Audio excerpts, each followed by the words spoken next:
data. Robert Orfino online.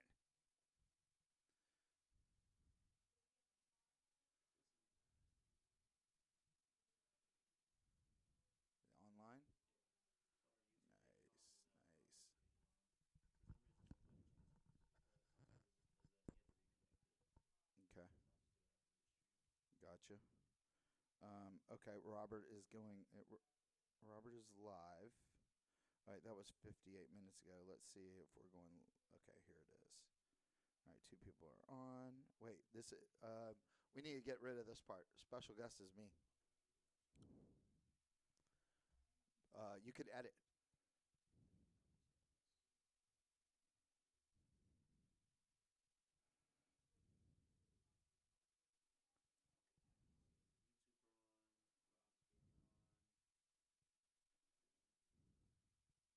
Boom, done. Let me go.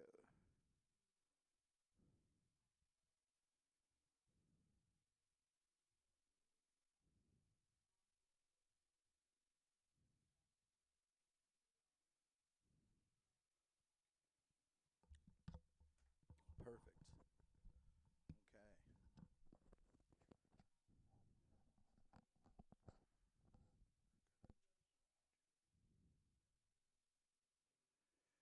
Okay, let's see here. We've got. Okay, here we go. Post.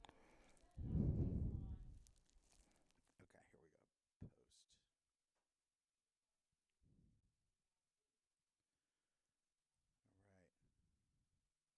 So I had like 10 comments on this stupid thread. I actually got a question about that house that we went to. I'll ask. Okay, cool. All right. Let's do this, A-Rock. Let's go. I'm gonna shut the door because I can hear pretty well. All right. Sure, got everything rolling. Cool. Follow me. Okay. What's up, Facebook? All right. Let's do this, Facebook. Let me answer any of your design building questions that you may have. All right. You ready to go with this intro? Yes, sir. All right. Going live in 3, 2, 1. Hey, everyone. Welcome back. It's Curtis Warden, your host of the show, Nailed It, which is all about high-end remodeling, new construction and design on the Texas Real Estate Radio Network. Big shout out to Robert and Jason for having me on, and my my producer extraordinaire, A-Rock, who will be fielding questions that you may have on Facebook. So if you're watching live on Facebook, ask any question that you have on Robert and Jason's, or you can. I just shared the link. Ask any questions. A-Rock will be on here as well, asking me stuff. And hope that you guys are having a great day today, wherever you're catching me from. Right now, it's getting ready to be rodeo season in Houston. And it is, we're in bipolar weather, I would say, A-Rock. Definitely. 70 to like 30 degrees. It was 70 on Monday, and it's like 30 degrees today. It makes for a very difficult making it very difficult to build. Oh, yeah, definitely. I have new construction foundation being poured today, so I'm waiting on an inspection, which happens at like 1 o'clock. I scheduled a PM inspection. After I get done here with the radio show, I've actually got to run back up to downtown and go wait for the inspector so that I can get this thing going. I would say that the number one thing that's caused me problems over this last year has been the weather. We've had we had another flood happen in certain area, Kingwood and Meyerland, and then we've had just a crazy weather pattern going from extreme cold weather to extreme hot. I mean, I think my guys would rather it just be hot. It's miserable working in the cold. Oh yeah, definitely. There's really nothing you can do about it once you're cold. Like all we can do is just put in these big, huge heaters, Exactly. and that's all that you can do in order to make the conditions better for the guys that are working in there. And these are the people, because we're in the part of the process now in one of my custom builds where what we are doing is we are finishing out the house. So that's the cabinets, that's the trim, that's laying tile, and all of those things are you're in this very wet application process, laying tile. You're banging stuff with hammers. You're cutting stuff on a table saw. For me, it's like watching these guys. I have so much respect for the artistry that they do. Oh yeah, definitely. Because all they're doing is finishing out this product and making it look amazing. So I posted out on Facebook earlier today. I asked if anybody had any questions. And my buddy David Newman has a question. What is that? What was that question, A-Rock? So David Newman asked, when looking at an existing investment properties, what considerations are taken into account before adding a second story? Oh, man, that's a good question. Okay, so real good question to jump off the deep end in. Inside of Houston or surrounding areas where you do not have an HOA, that's your number one factor. So if you don't have an HOA and you have a property that maybe you're buying it at a huge significant discount, maybe it's $100 a square foot. So maybe it's a 700 or 800 or 1,000 square feet, and you paid $250,000 for it, and you know that it's going to cost you $100 a square foot just to add on to the property. Oh, yeah, 100, 105, as we talked about on these previous shows. My consideration is if I can make $100 a square foot more to go through the hassle of building, then I'm going to increase my square footage so that I can capitalize and make the most amount of money. Because if I've got a $200 spread, it's going to cost me $100. Adding that square footage could probably get me another $100,000 if I added 100 square feet. So that becomes my biggest, my biggest add. Plus, adding square footage is on a pier and beam house is probably the easiest thing you can do. These things are off the ground. You're not digging through concrete. All you're doing is adding on to what's existing. You might have to go to the city and do a couple of extra days of permits, but it's not so cumbersome where it's going to take you so much time, because time really is your biggest negative in building new construction. So that was a great question. And then, so to boil it back down, time is the biggest factor. Where the property is located at. As long as it's not in an HOA, you're all good. Some of these HOAs have big issues with you adding on a garage apartment or adding on to a house. They have standards, and so some of these areas, they're already out of the question. You can't do anything. So just look at, where am I going to maximize my most value, and what is the market trending to? Is the market trending to where this is a 2-bedroom, 1-bath, and all of the sales comps are 3 bedrooms, 2 bath, or 4 bedrooms, 3 baths? You know, what's my trend, and where can I see the most benefit from? So all the other factors remaining the same as I talked about in this segment, that is where I would go. And so in the show today, if you've got some more questions, please let me know what those questions are. I will definitely, I'll definitely try to answer anything that you've got. And also, I will be going over some brand new design trends that we're throwing out in Texas real estate today.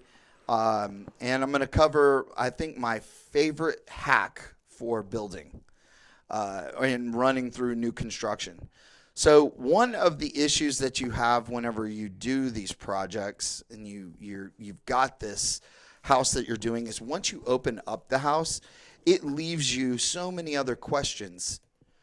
Um, you can just cut off a wall to do an addition, and next thing you know, what you're left with is, oops, there's a lot of rotted beams, joists, and once you rip that up, now you're responsible and liable for everything else that is wrong with the house that you've just exposed. Because when your inspector sees that you've already done an addition and right there is dry rot or termites or whatever, you're going to be liable when you go to resell that property. That property is going to need to be fixed.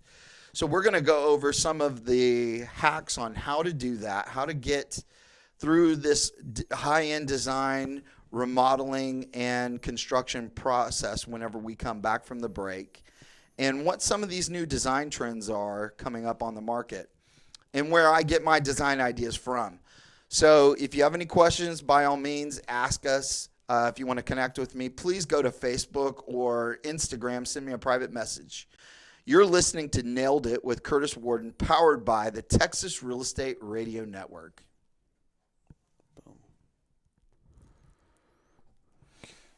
Awesome. Okay is ready. I don't know what okay is ready. What is ready? Yes, ma'am. So how did you do that? Like that sliding door at that house that we went to. I forgot how you explained it, because I remember you were telling us that you wanted the sliding door to go ba ba ba ba ba ba ba ba, but it only went down a certain amount. Oh yeah. Okay. Yes. Okay. Yeah, I'm using those high-end doors on another house that I'm doing right now, and so yeah. I'll so it's like, do you want to create? We can talk about. I'll draw this out. Okay.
There we go.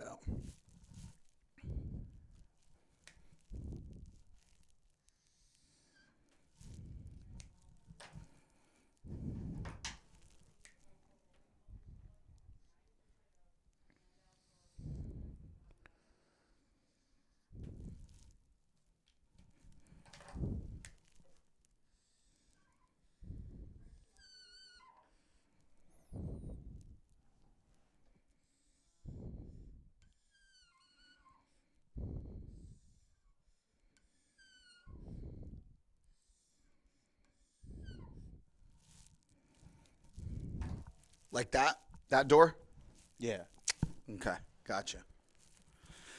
All right, Sam South. We got a new comment. We got a new comment. George, can you tell people Gray is dead? Okay, well, I will be doing that, Georgie boy. All right. Oh, man, it's hot in here. God, you would think this place actually has.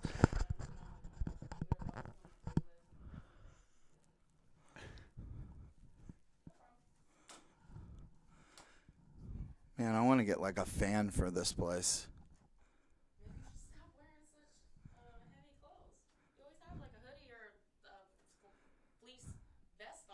It's because I gotta hide all this extra manness that I've got here in the front of my stomach. It's the black is slimming, is what I've been told. I gotta take this hat off for sure. All right, you ready? Yeah. Okay. Thank you. All right, going live in 3, 2. 1. Welcome back, everybody. This is Curtis Warden, your host of Nailed It, a high-end construction and remodeling show about design, new construction in the Houston area. And this is all powered by the Texas Real Estate Radio Network with Robert and Jason. Jason's Mr. Texas Real Estate. He can be Mr. Texas. I'll just be Mr. Houston. And my producer extraordinaire, co-host of the day, A-Rock. What's up, guys? He's here. A-Rock's done a couple of things. One, he's been out to a ton of Robert and Jason's projects. And he's also walked through a couple of my projects that I've done. He filmed a TV show for Robert. Robert's actually got a TV show that he's working on, some content that he's creating. So he was actually walked through a couple of my projects, and he asked me a question when we were on the break about the project he walked. What was that question? So with this project that we walked, there was a sliding door at the back of the house. It's 12 feet long. Yeah, it's 12 feet long. So I was wondering, how exactly did you do that? Because I know you said you reduced the cost by going with the cheaper door. Right. Oh, okay. That's a good question. Okay, so out there you will see these. There are houses that have in the $1 million price point. They have what are called accordion-style doors. Oh, okay. That fold, and so as they start to open, they collapse sideways onto each other. So they just start. It like pulls out like an accordion, and it closes, and it'll open up that whole space, right? Mm-hmm. The problem is in Houston, in the summer when we can like use the weather, you don't want like 12 feet opening and all that, those mosquitoes coming in. This isn't California. Mm-hmm. So what I did was I want that look of being able to have the outside coming in. Okay. So I went with a 12-foot door, which had two solid sides in the left end and the right end were solid. In the middle was the opening, and it opened out like a French door, right? But didn't open outside. It just slid open like a sliding door. But if you just have a 6-foot sliding door there, you just look like you just have a sliding door, right? It's not, there's nothing special to it. When you have a 12-foot sliding door that's 8 feet tall, I pay $1,800 for that door, and it's all metal. Yeah. That one is white because inside the house that I was doing was it was all white tones, and just the design elements were black. On the new houses that I'm doing right now, I'm doing using the same door, but it's all black. And then you have the option. You can make the door on one side open, so it opens up 9 feet, and everything collapses to just one panel of 3 feet. Or you can do it where you can have the two sides open, and they basically open to the middle, and so the middle is fixed. Or you can open from the middle and open to the two sides. Okay. So that is one simple trick you can do, because the difference is that same door, 12 feet by 8 feet tall, is a $12,000 door. Oh, wow. If it goes to accordion. Yeah. By doing it the way that I'm doing, I'm going $1,800. Okay, so it's like it's very cheaper route. It's a much cheaper route, but I'm getting the same aesthetic until you open it. And it's even more ideal too because of the area that it's in and everything. Absolutely, because I'm not selling a $1 million house. I'm in that little bitty, that entry level luxury where you're going between $500 and $1 million. Okay. And I'm trying to capitalize as much as I can. But still give as much bang for the buck as I possibly can. And walking through my house, you've seen, I have a lot of different texture. I have brick in there. We have exposed wood. We have old shiplap. I was at Floor & Decor This is good. This leads right into that same house. So I was out flooring decor, and this guy goes, "Well, on the houses that you build, do you have fireplaces?" I said, "Yeah, we always do fireplace." He's like, "Well, why don't you ever buy any ledge rock from us? We've got the best ledge rock." I'm like, "No one wants ledge rock anymore." Like so I pulled up my old listing, the one that you walked through, and I showed him the black shiplap that we did, that we painted black with those two gold fixtures at the top, those gold lights that was really at the nice. top. And I'm like, I said, "What do you think would look best to you? Like, which one would you like? Ledge rock or this?" He was like, "That." And I said, "Here's how we do it." So the way that we do it is we use Hardy Backer cement board behind it, so that way the heat doesn't come out.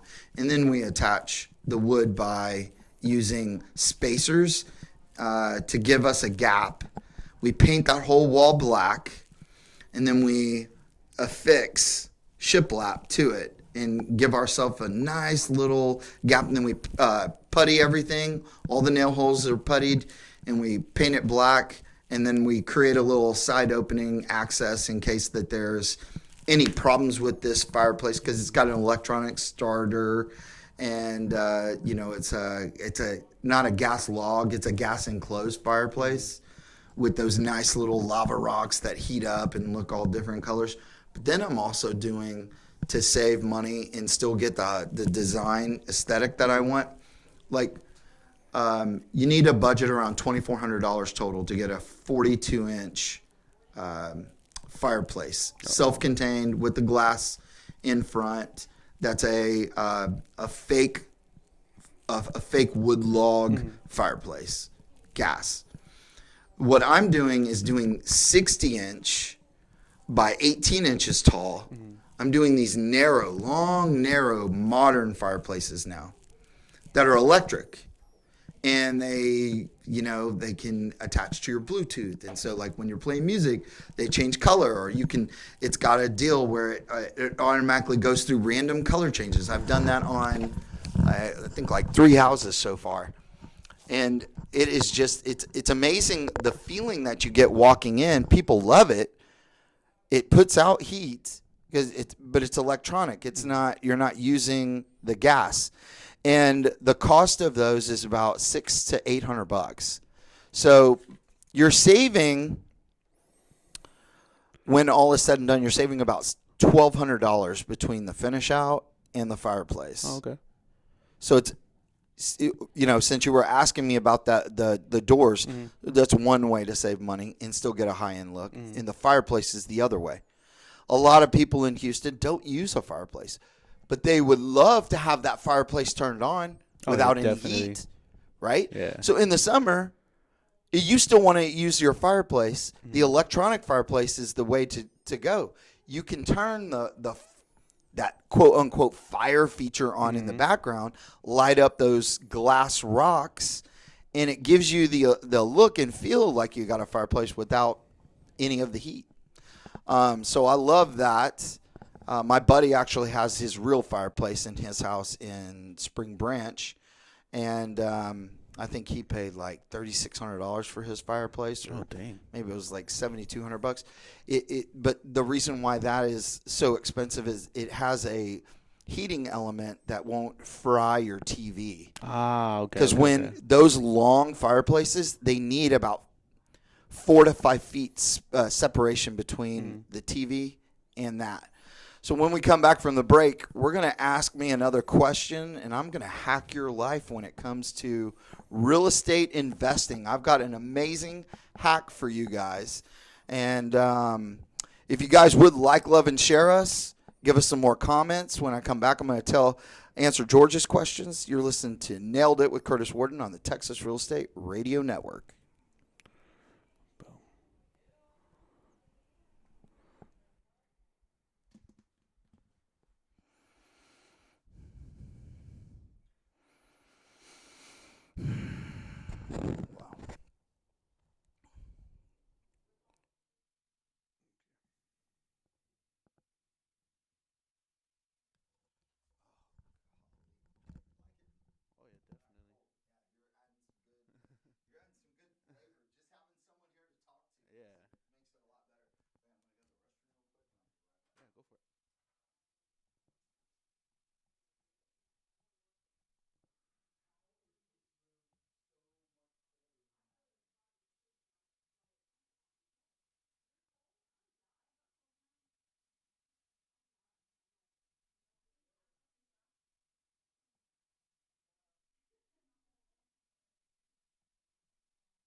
used to it, to be honest. I'm not even gonna lie. You just don't even move around. Yeah. Just stand it up and swing around.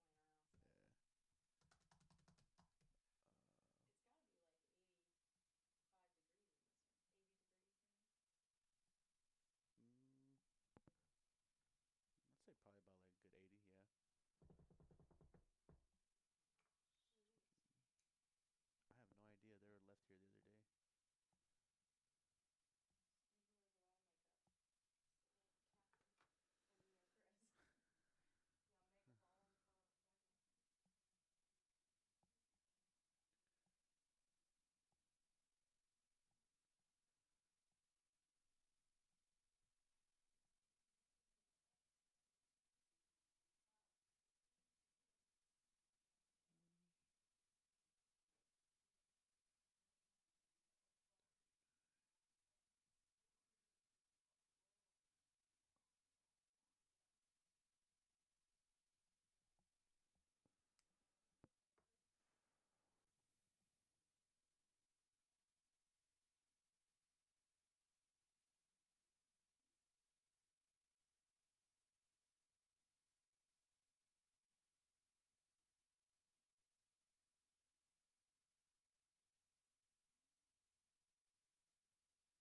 of makeup. But like Catherine or me or Chris. Yeah, makeup all over the phone in a second. Wow. I like the look better Mm-hmm. of the light being on over. Okay. Only because it casts so many shadows. Yeah. You don't get a good like this one. I feel like we got a lot of good color Yeah. coming in. Okay. All right. Let's hit it.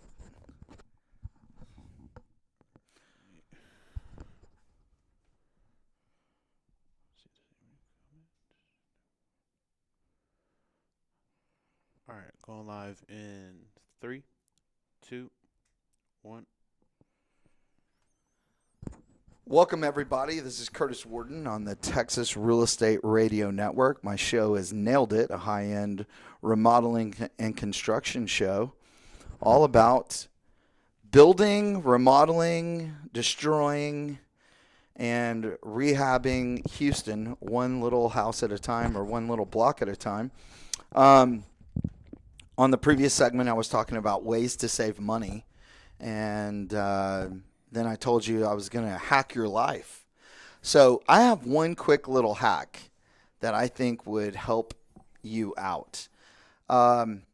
It takes right now, if you're going to buy, a lot of people want to buy the metal, like oil rub bronze look, or the black metal windows, and there's a certain code that you have to have here in Texas because of it's so hot, and also because of the hurricane resistance. There's a certain manufacturer, they're in Dallas, that does this, and they build MI and Milgard windows, and the lead time for that is about 3 months. Okay, so it's 3 months to get windows. Yeah, so imagine you have to, and you have to put a deposit down, if not pay full, for these windows when you order. So my window order is between $9,000 and $12,000 bucks. Mm-hmm. You don't get that money back for 3 months. Your bank is going to give you maybe 50% of that back once you submit the invoice showing that it's been paid. They'll reimburse you about 50%. You're not going to get the rest of that money back till you put them in. Well, one thing that I've learned to do on my little small rehab projects, like I've got one on a previous show we were talking about, the 77021, the one where some Bernie Sanders voters were trying to get what was mine and make it theirs. So they broke into it. They broke one of my windows. Oh, wow. And my window is called a Ply Gym window. They sell these at Home Depot. Oh, okay. $119, $120 a piece. So it's not robbing the bank, right? Yeah, of course. It's just one window, $120 in some time. It's mainly just an inconvenience. It's the inconvenience. Yeah. But what we've learned to do is Sherwin-Williams has a product called DTM, direct to metal. Okay. It's a certain paint that they sell. And so you can pre-mix it in black. You turn that around, and you can spray that on your windows, and it comes in matte, it comes in semi-gloss, comes in gloss, and you can make your shine look just like it's actually metal windows. People say, "Oh, but Curtis, it's gonna chip and crack when you open it up." Yeah, so what? Like, I'm still getting the look that I want, and it's cheaper to fix a chip and a crack. Like, spray paint goes a long way. Oh yeah, definitely. Most of these houses that I've done, like I did a house that I bought for $65,000, 72 Fitcher. So Fitcher was Fitcher. So if you're listening to this online, you want to see, what in the heck is this guy talking about? Mm-hmm. Like, what does a $120 window look like with a $1.99 spray can of black paint? Well, go to 72 Fitcher. Click on the HAR link, and you'll see the house that Yvonne Cazares sold for me. Mm-hmm. Yvonne was with Remax. She has her own brokerage now. And Yvonne sold this house. The people loved it. The house is set a brand new price trend in that little market. I bought it for $65,000. I turned around and sold it for, I think it was $132,000, and I put like $40,000 into it. So I had a pretty nice little chunk of change that I made. And the one thing that I did was I just painted the house white and black. I didn't add on anything to it. Just enclosed one little area. It had a lot of hallways in there. So I took away the hallways, made it a big, huge master bath, master closet, and I spray painted these windows. Okay. So never have gotten a call back on, oh, my window's chipping or whatever. Well, the one thing that people used to have issues with was that you could see the white of the window screen. Well, what I just figured was, you know what? I'll just spray paint the window screen black. So I spray paint the whole window screen black, and it looks amazing. Wow. It actually looks better with the black window screen on, and you got it almost provides a little color barrier. So it's nice. It doesn't really cost that much to do, and it increases like a huge look. The other hack that I would have for you guys is if you're rehabbing in Houston, Texas, Houston has, and I tell everybody on this show, I'm never going to shy away, is that when you're doing a house, you should always do permits. Okay. Always pull permit. Of course. Well, you don't know how many people don't pull permits, and we see it all the time on Facebook. Mm-hmm. When you're rehabbing a house and you're not pulling permits, you leave yourself very exposed. And one of the things that people don't like is they just don't know the process. Okay. Well, it's true. And the time that it takes. I was in the permit office last Monday. I was in there for 4.5 hours. Oh, wow. All I was doing is getting 3 pages of a project revised and stamped. Took me 4.5 hours. Wow. So there's a lot of people in line. And I was playing on my phone and I didn't hear my number called, so I had to go back into the system. The first person took about an hour for me to see. The second time that I went through, they probably called my name, and then I had to wait again. So it was just a horrible situation that I created by myself. But it does take a long time. And what I learned was, you know what, so it took me 4.5 hours. While I'm there, they go, you have 4 things that we need you to correct. One was my insulation. Mm-hmm. The other one was this detail structure wasn't the exact detail that they needed. And one was that I had an existing driveway that hadn't been permitted. So she said, here's the one thing you can do. You can either go back and write on your permit existing driveway, and you get that done, resubmit, and we'll pass you. So I'm sitting there and I'm like, golly, I can't believe I'm going to have to go do this again. I'm going to have to be up there for like 2.5 hours. So here's the hack for your life, for your design, remodeling, and new construction life. If you have a revision or a one-stop issue, means that you have something that's going to take you like 30 minutes. There are 2 different satellites. There's probably more of them, but I know of 2. One of them's off of 290, and the other one's in Kingwood.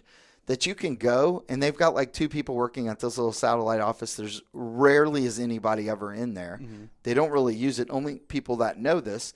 And you can go get your plans approved pretty quick.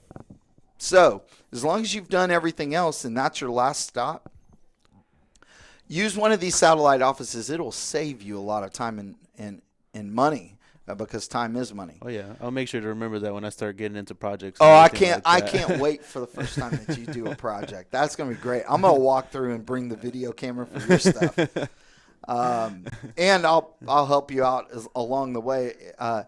My buddy Daniel, who sells new homes, Daniel Leifer, on Facebook, he said, "What's your opinion or observation on the trend of more contemporary houses being built over traditional?" So when we come back from the break, we're going to discuss the new trend in building, which is this contemporary California design, or what I call the 2-story mid-century modern, versus the traditional home, and why grays are dead.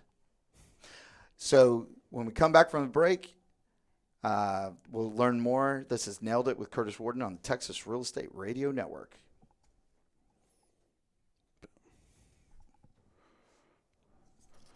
Cool.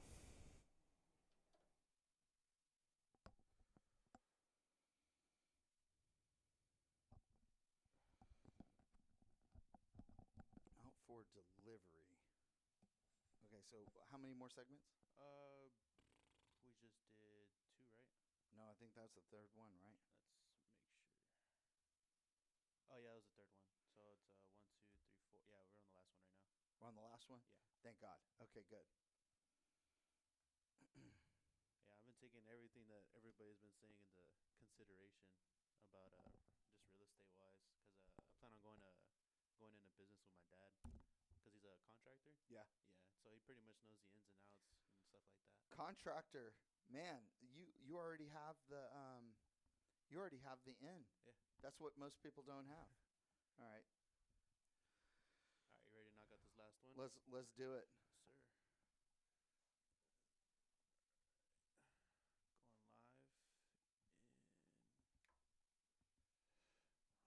on. Forgot to transition this.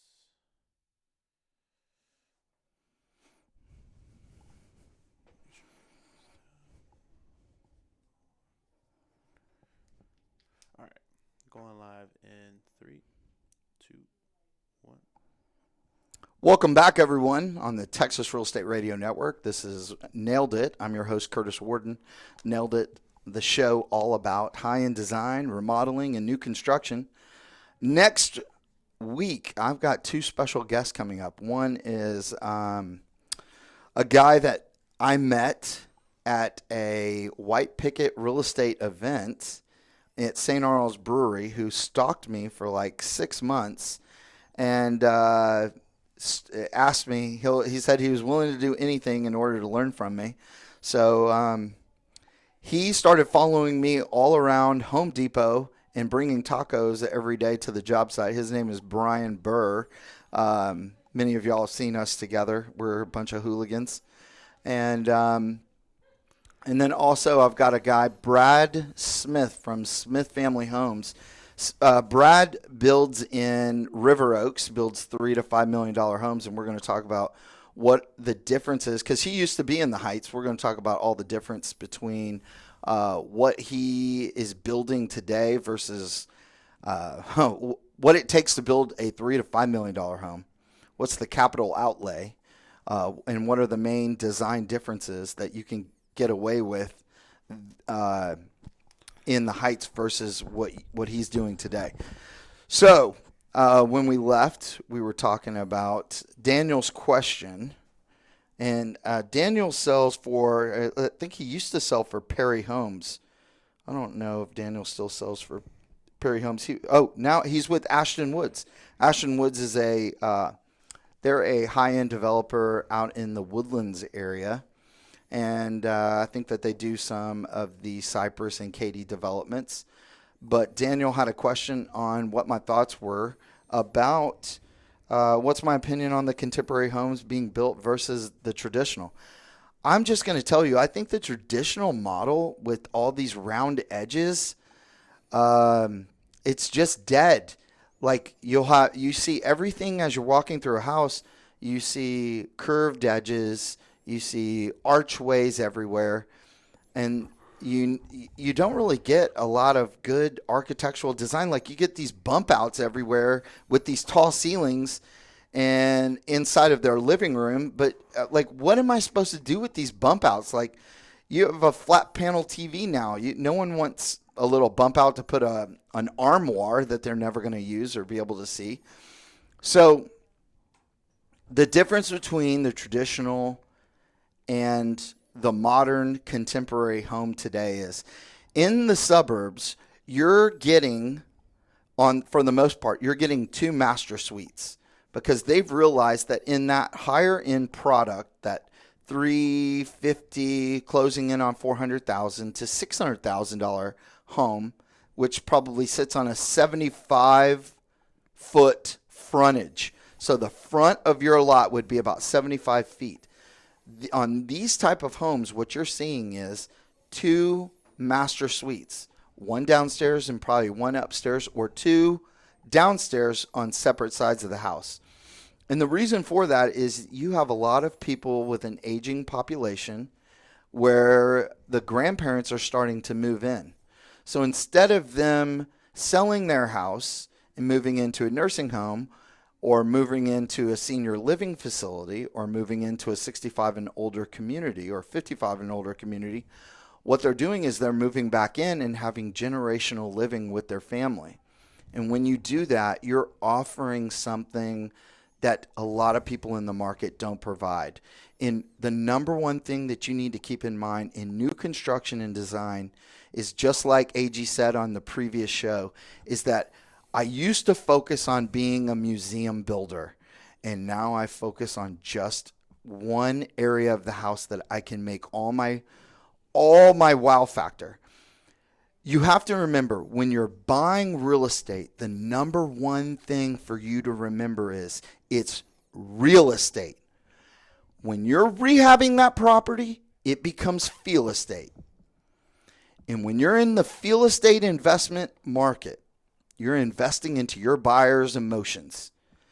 I will sell 100% of my houses if somebody is in that property for 30 to 45 minutes on a walkthrough, which is why I always stage my houses. I always want that house staged. When you're walking through a house, you want to feel what it's like to celebrate Christmas. Where is Jimmy and Susie, or Billy and Brandy going to be eating when they come over to my house? Are my mom and dad going to just absolutely be in love with this place, right? Everyone wants to, and this is the goal everybody has. You were just talking about this at the break, A-Rock, is that your dad is a rehabber, and you're going to kick off your real estate career by doing it together. And I think one thing you want to do is to make sure that you've gained enough value that you can make him proud of you. Oh, yeah, of course. Right? Yeah, that's the main goal. And when you're buying a house, there's nobody that wants to buy a house that doesn't want their mom and dad or their wife's parents to go, wow, Curtis, you guys are doing great slumming it out there. I'm glad that you guys are eating ramen noodles and just barely making it. No, you want them to think, wow, this house looks amazing. I can't believe you guys could afford this. And whenever I'm building a house, I want all my friends to think, wow, I cannot believe you did all this work and you're selling it for $500,000.